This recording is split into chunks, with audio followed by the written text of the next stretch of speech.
the Republican Party has become a monolith. First, it became an ideological monolith, and now it has been taken over by Donald Trump, and it is a personal monolith. That's Geoffrey Kabaservice, widely read historian and columnist on the modern Republican Party and U.S. politics. We'll get his 2020 post-election analysis today. A state like California is run top to bottom by Democrats, and evidence suggests that they really fall short in a lot of important areas. It would be fantastic if there was a third party or a sane Republican Party offering up real policies to the problems of homelessness, to the problems of water usage, to the problems of overly high rents, which force so many people out of the state. Dr. Kabaservice is Director of Policy Studies at the Niskanen Center, a centrist think tank in Washington, D.C. He'll give us his independent-minded take on polarization between and within the parties. You're listening to The Purple Principle. I'm Robert Pease. And I'm Emily Corsetti. And for listeners of my generation, it may come as a bit of a surprise. But as recently as the 1960s and 70s, the Republican Party, with apologies to elephants, was a very different animal than today. Sure, there was a strong conservative faction in the Republican Party, personified by Barry Goldwater, the 1964 nominee for president. I would remind you that extremism in the defense of liberty is no vice. And let me remind you also that moderation in the pursuit of justice is no virtue. But there was also a vibrant moderate wing, represented by George Romney, father of Mitt Romney. Too many do not really believe and practice the belief that each American is endowed by his Creator with the same inalienable rights and must have equal opportunity for self-development and participation in a truly open society. As well as Nelson Rockefeller, who made this speech against racism at the 1968 Republican Convention, to a mixed response. It is essential that this convention repudiate here and now any doctrine, any doctrinaire militant minority, whether communist, Ku Klux Klan, or Bircher. We don't need to tell you, our indie-minded listeners, that polarization's a huge factor in all our problems in the U.S.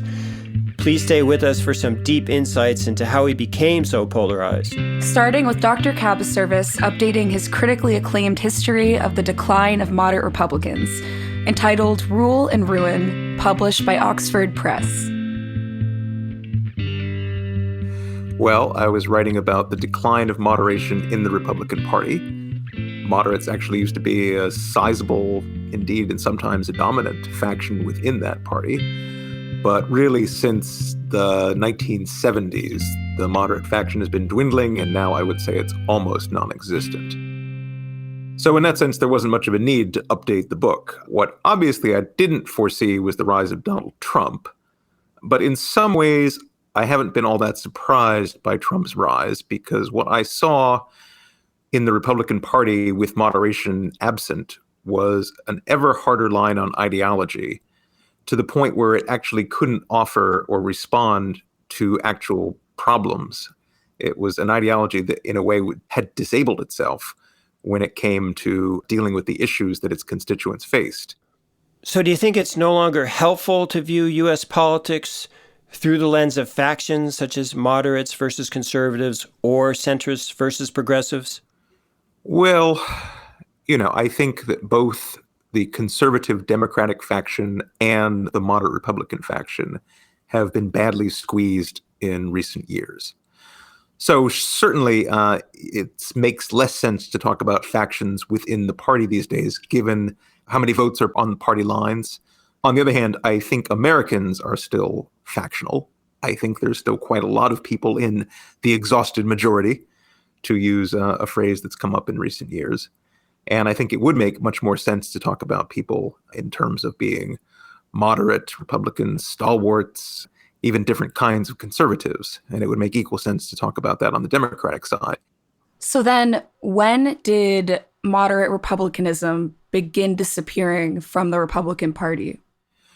Well, moderate republicanism took a nasty hit in 1964 when Barry Goldwater, the very conservative Arizona senator, became the GOP presidential nominee. That extremism in the defense of liberty is no vice.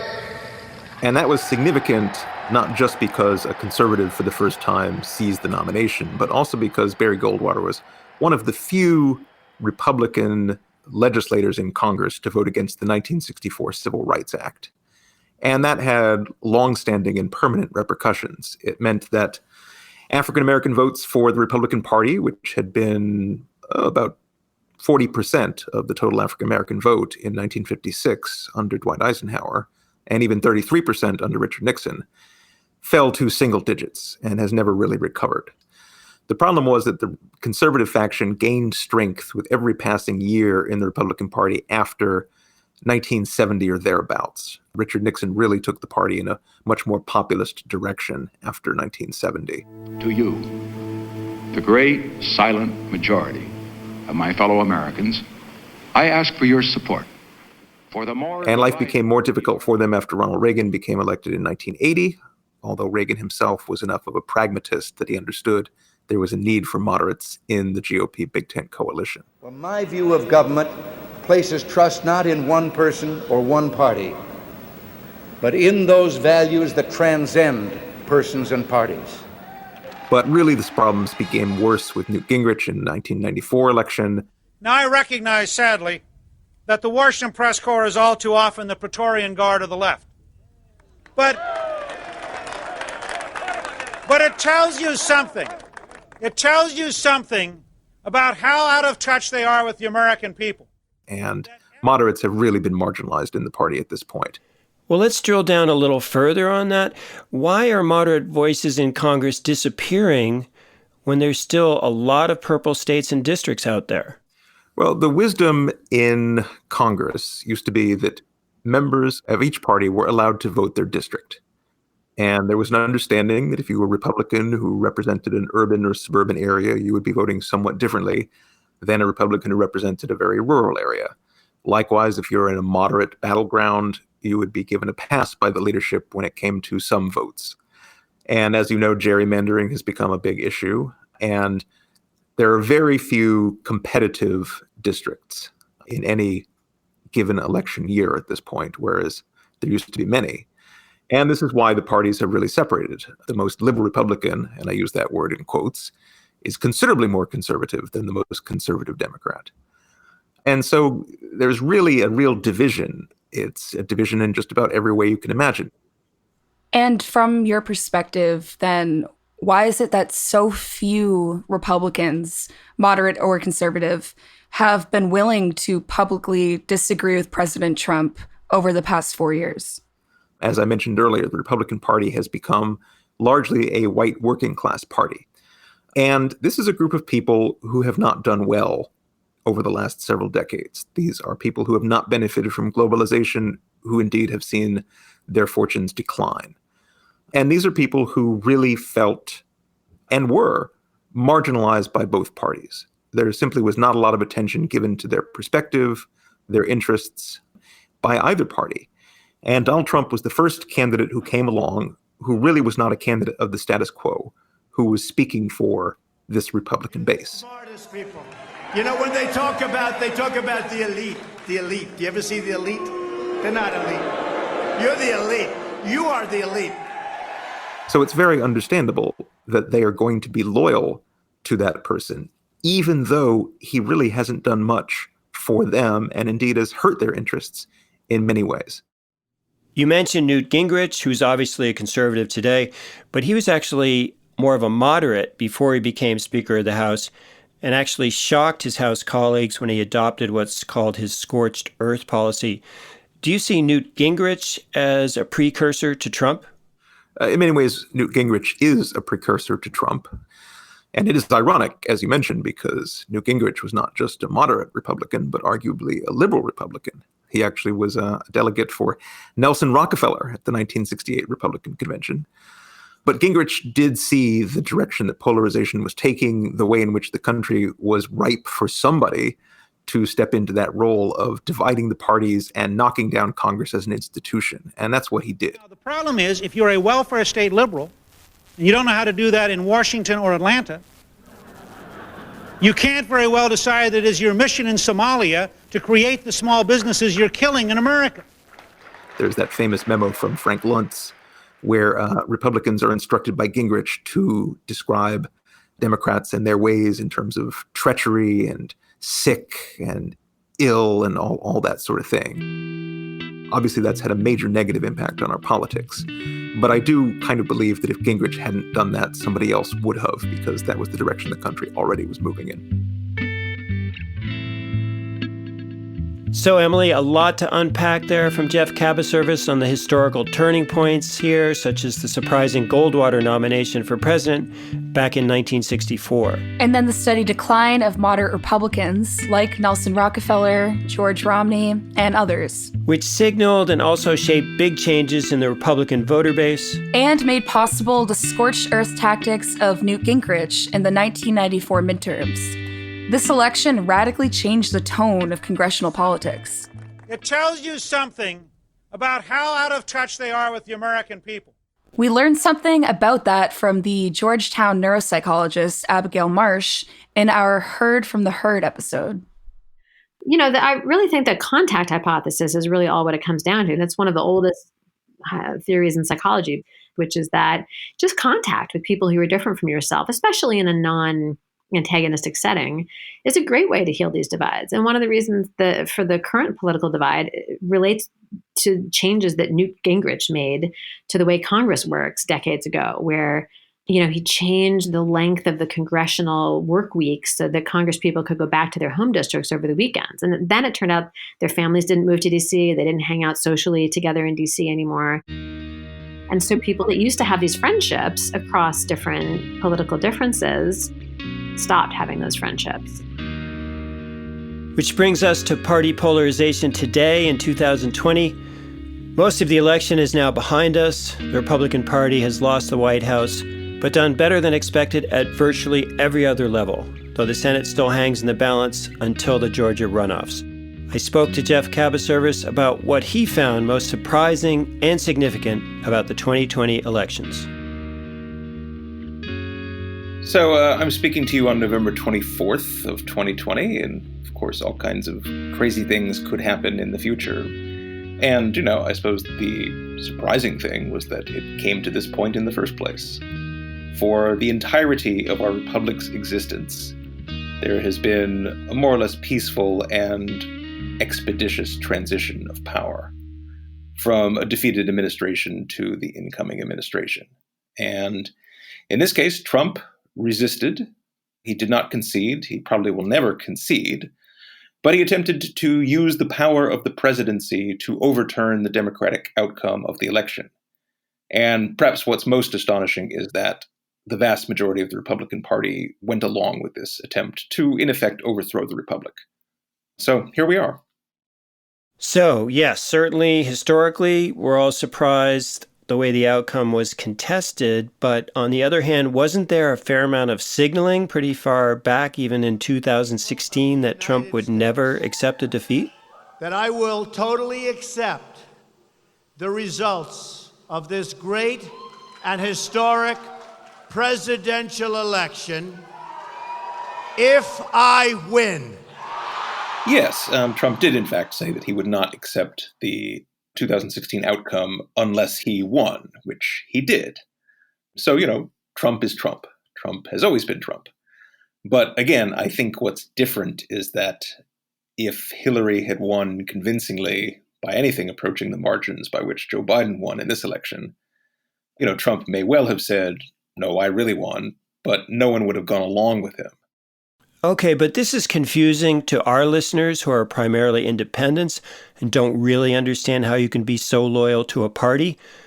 The leader of the Republican Party, in this case, Donald Trump, has lost and would seem to be a weakened figure.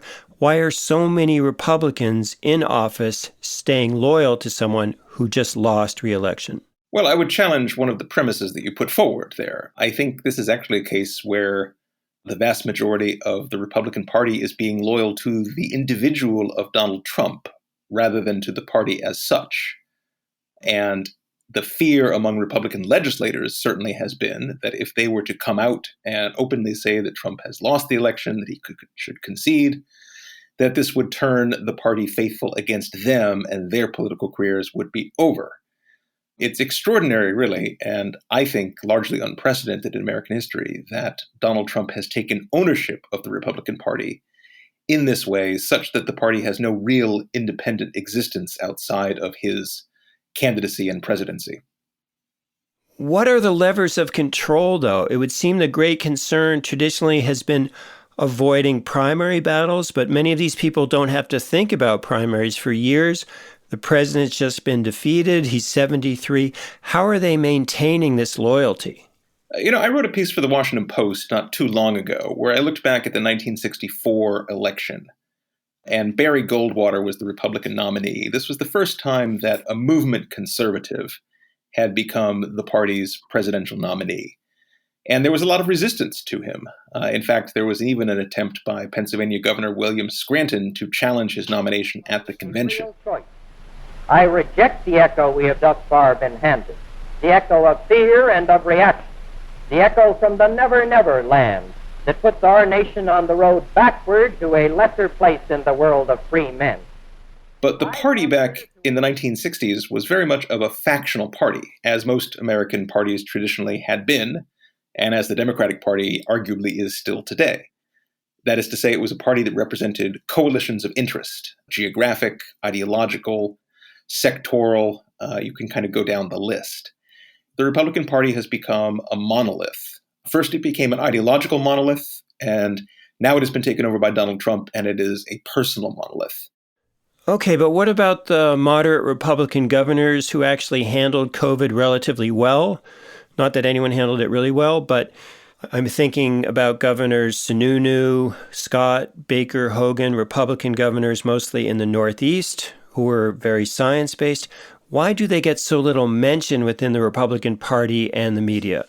Warning about the fall coronavirus surge, which is raging across the country. Some of the more non-essential personnel or personnel doing jobs and tasks that are going to be put temporarily on hold are going to be moved around. But the reason we're taking this so seriously is because of it is incredibly contagious.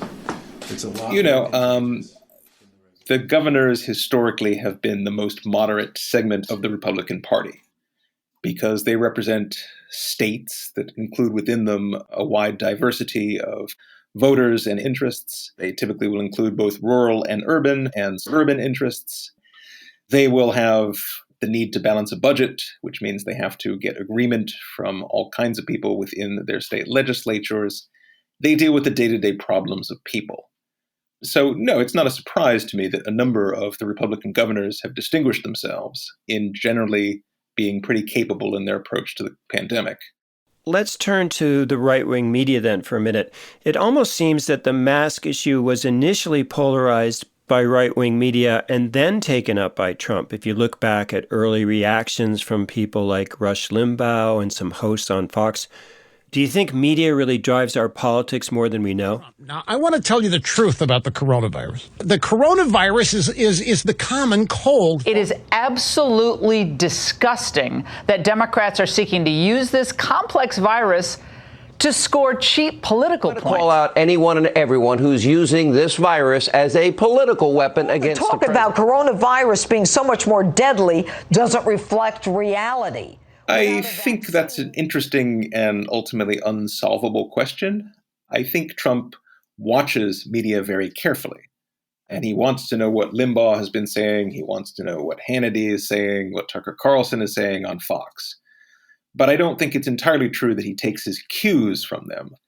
But I think Trump figured that it would be better for him politically, in the end, to go with non-mask wearing and non-social distancing. And I don't really think that the conservative media dictated that course. I think he saw the signals, as he usually does. He read the conservative room, as it were, and then he went with his own gut. But you could also say, had he not made that gut-level decision, had he said, wait a second, this is not a political issue, this is a science issue or public health issue, and had gone with mask wearing and social distancing, he would have won re-election. I think Trump is unusual among leaders of developed countries in that he didn't receive the rally round the flag boost in popularity that you did see with other leaders who more successfully imposed measures to combat the pandemic. Boris Johnson, for example, who's one of the closer parallels to Trump among Western developed countries, did in fact see his popularity go up significantly as a result of his actions during the pandemic, although I think his popularity has receded since then. All over the world, we're seeing the devastating impact of this invisible killer. And so tonight, I want to update you on the latest steps we're taking to fight the disease and what you can do to help. So yes, it certainly should have been possible for Donald Trump to have handled the pandemic in a way that would have enhanced his popularity. I think he could have said, yes, let's just go with the science. Let's listen to the experts. We're all in this together. Let's care for each other and get through this. But that's also not in Trump's nature. He hates experts. He hates elites. He has never convincingly called for Americans to unite. His trademark is division. I think he simply saw an opportunity where he could score political points and gain advantage by calling for freedom and, we should not be subject to these restrictions by the people who are imposing upon us, and small business owners are going to get crushed by the shutdown and so forth. And I just think that some of the governors have gotten carried away. You have a lot of people that don't have to be told to do what they're doing. Well, let's talk a little bit about the role of independents in the 2020 election. It does seem there was a shift towards Biden from independents, maybe especially in those swing states. What do you think swayed them? Was it something Trump said or did? Was it COVID, or was it something in the Democratic messaging? Well, I think that when it comes to independents, most independents are in fact leaning one way or another. That has been the traditional wisdom. But in fact, I tend to put a higher estimate on independents. I think they do in fact have some kind of capacity to change their minds and to be swing voters and ticket splitters. And I think that's to some extent what happened in this election. Compared to 2016, independents, I think, were voting against. They were voting against Hillary Clinton. She was a historically unpopular candidate. Donald Trump was also unpopular, but relatively untried and an unfamiliar quantity. When it came to this election, Joe Biden was known and didn't really have extremely high levels of resentment. So yes, this time you really did see a big break of independents in favor of Biden's candidacy, or against Trump's, depending on how you want to put that. Okay, then let's turn to the Senate for a moment. As you know, we're located in Portsmouth, New Hampshire, quite near Maine. We followed the very expensive Senate race in Maine very closely, where the polls were not very accurate. But now that Susan Collins has won re-election, can she and Lisa Murkowski and a few other moderates exert any influence on the Republican caucus in a closely divided Senate? It's an interesting question, though, as to what Susan Collins will be in the Republican Party going forward. She's obviously very out of step with both the Trumpy populists and with the sort of more run-of-the-mill, highly ideological conservatives. But she, Murkowski, and Mitt Romney could actually form a kind of important potential critical swing group in the Senate, given how close the margins are likely to be. But on the other hand, this kind of particular football has been pulled away by Lucy to the moderate-leaning Charlie Browns for a long time now. Fair enough. Lucy never did much in moderation.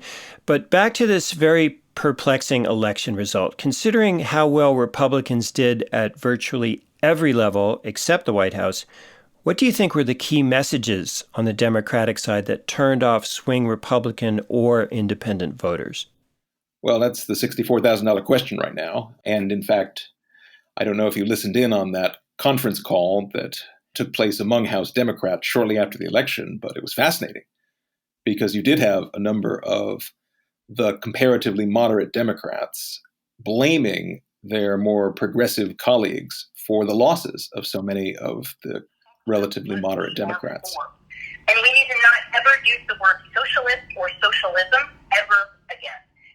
We won't know for quite some time what really turned the dial in some of these districts. But, the hypothesis certainly is that in let's say, majority-minority Hispanic districts like those in South Florida, that tying Democrats to the self-professed socialism of Alexandria Ocasio-Cortez and Bernie Sanders was, in fact, important in moving a lot of voters there.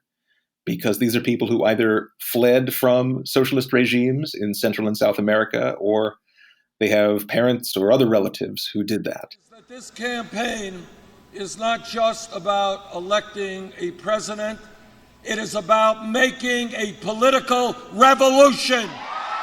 Putting in the work, putting in the sweat and the tears to make sure that we bring a working class revolution to the ballot box in the United States. And maybe even the tearing down of statues across the country made them think of the kind of socialist revolutions that they had seen or at least had heard about. Protesters aren't waiting for cities and counties and are pulling down monuments to Confederate history, setting statues on fire.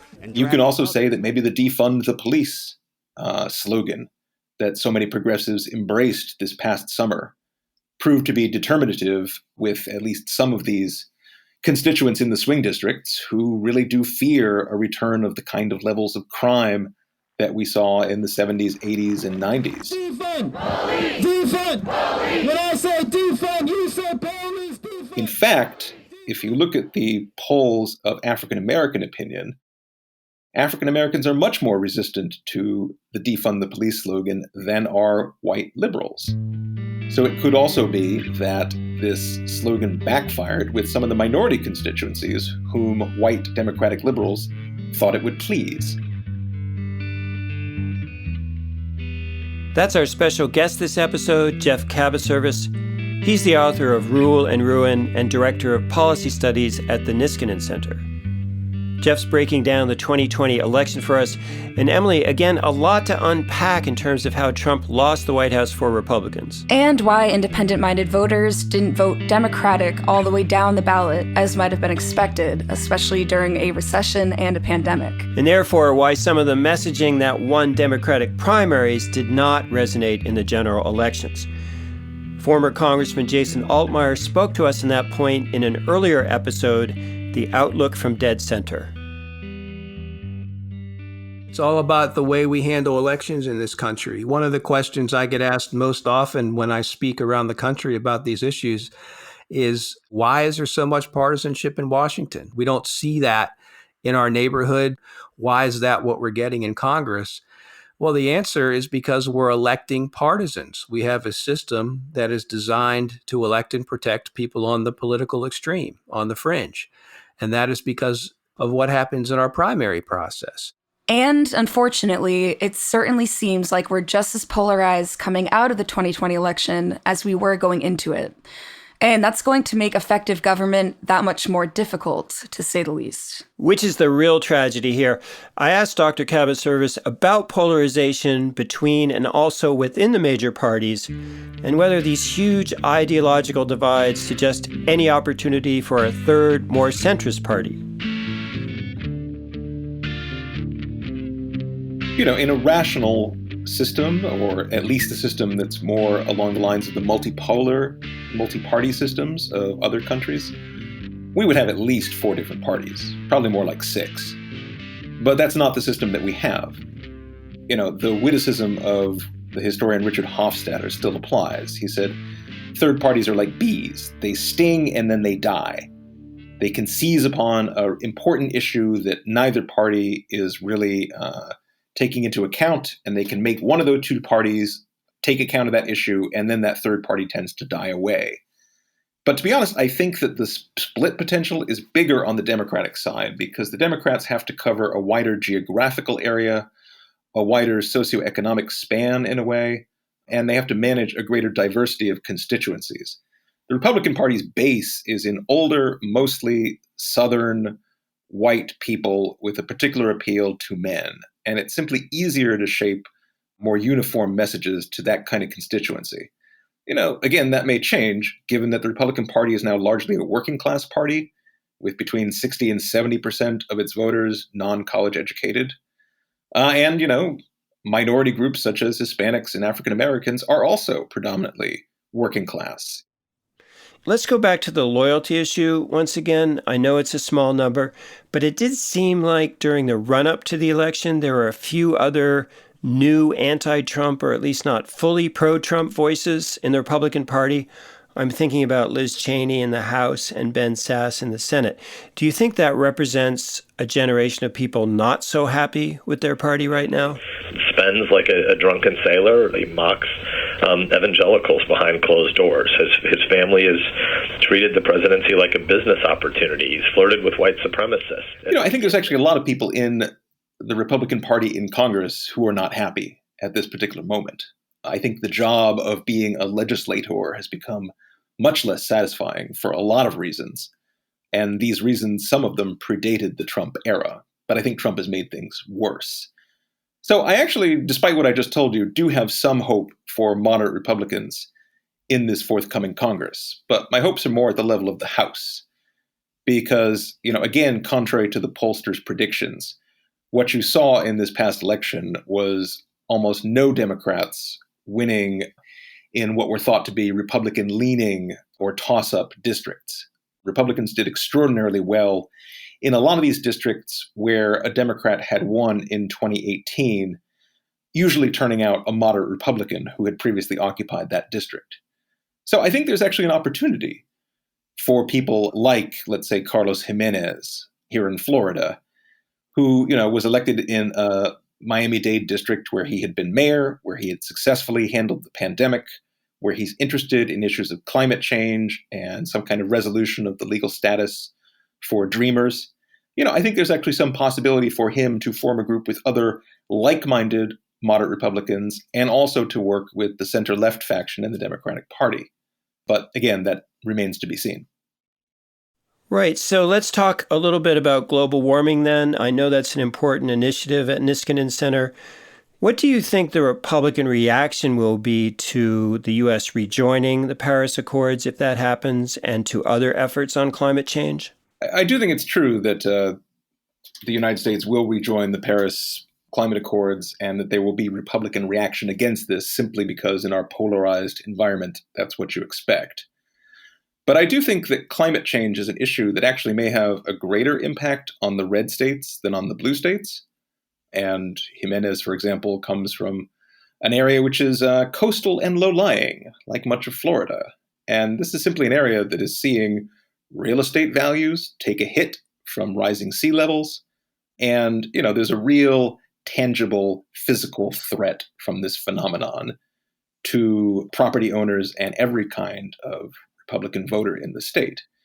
So at some point, their representatives, I think, are going to have to respond to this danger and work with Democrats to actually try to get some solutions there.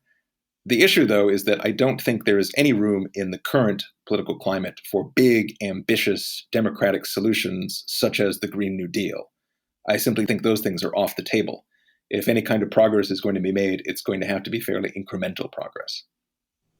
All right, then let's turn to your recent article, The Future of the Republican Party, which you've written in the publication Persuasion.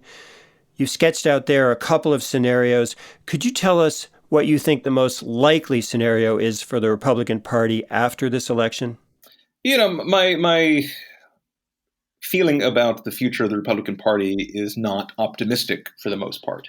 I think that Trumpian cultural war appeals are going to have a lot of resonance with the base for years to come, and cooperation with the Democrats generally and Joe Biden specifically are going to be regarded with great hostility by many of those voters at the base. So the future does not really hold much in the way of bipartisanship or cooperation or harmony between the parties. But I also think that the Republican Party is likely to muddle through with a mixed Trumpian and plutocratic message and agenda, if that makes sense. That is to say, it's not going to become a genuinely populist party, one that's oriented toward the needs economically, socially, of its working class base. It's not going to be a party that's out there outbidding Democrats for a $2 trillion infrastructure rebuild plan. It's not going to be a party that's taking the lead on how to combat the opioid epidemic, which afflicts so much of heartland America. But its heart is going to continue to be with the agenda of its donor class. It's going to call for tax cuts under all situations. It's going to call for regressive economic measures. It's going to call for cutbacks in the social welfare safety network, even though its own followers depend disproportionately on that kind of social safety network. And it's just going to be a kind of incoherent, muddled party. And if anything, it's going to militate against coherent, functional government. Well, let's hope that's not the case. But given that scenario, if there were one Republican from the past you could bring back to life right now, who you think might make a difference, might steer the party in a more constructive direction, who would that be? Romney. Not Mitt Romney, George Romney, his father. George Romney was the head of the American Motors Corporation and then became the governor of Michigan and was a Republican, was a pretty conservative Republican in a lot of ways, but really believed that the Republican Party was the party of all citizens, that it should be a one nation Republican Party, as opposed to the Democrats, which even then he saw as splitting down into being the party of just different group interests. And George Romney was somebody who launched his presidential campaign by touring some of the most deprived parts of the United States, the inner city African-American ghettos and the worst served areas of Appalachia. And he really believed that the Republican Party should speak to and for these people, that it should come up with policies that could actually improve their lives. We must create genuine equality of opportunity in education, in employment, and in housing. In education, we must work with preschool programs. In employment, emphasize study work vocational training. In housing, zoning that creates either large-scale economic or racial segregation should be eliminated. So, I'm really looking for a kind of figure who can achieve that level of popularity, who can appeal to so many people who don't even now think of themselves as Republicans, who can be persuaded that the Republican Party can actually be a force for progress and change and original ideas in the American solution. So, yes, if I could bring back George Romney right now, I think he would actually have a real appeal to a lot of Americans. That was Dr. Geoff Kabaservice, Director of Policy Studies at the Niskanen Center, giving us some much-needed historical perspective on the 2020 elections and polarizing factors in both parties. In future episodes, we'll be looking out for more independent-minded George Romneys from any party, major or minor, who might be able to help bridge the partisan divide, nationally or locally. And if we find them, we'll happily move on to other topics. But for now, partisanship still seems second maybe only to COVID as our national disease. And COVID has vaccines in the pipeline, whereas partisanship is not so easy to cure. But maybe our independent-minded listeners have ideas about how to bridge polarization, restore a more civil society, and a more responsive government. If so, we'd love to hear your suggestions for topics and guests for Season 2 of The Purple Principle, starting early in 2021. Next up, though, we're going to be taking a look at the pretty substantial inaccuracy of polling in the 2020 election with Dr. Brian Schaffner of Tufts University. I think it's not merely a case of what some have called the shy Trump voter syndrome, where people are not willing to admit that they voted for Trump. I mean, that doesn't explain why we're off with Susan Collins in Maine, for example, or why we're off in lots of other Senate races. I think it's just that there are some people out there who were just not able to get into our samples in the first place. And it's those people who are very strong Republican supporters that we're not picking up. Join us for that episode. Share us on social media, and please send your feedback our way at purpleprinciple.com. This is Robert Pease for the Purple Principle team, Emily Crissetti, Kevin A. Klein, Emily Holloway, and Johnny Dowling. Our original music is composed by Ryan Adair Rooney. Happy holidays to all. Here's to a much better 2021.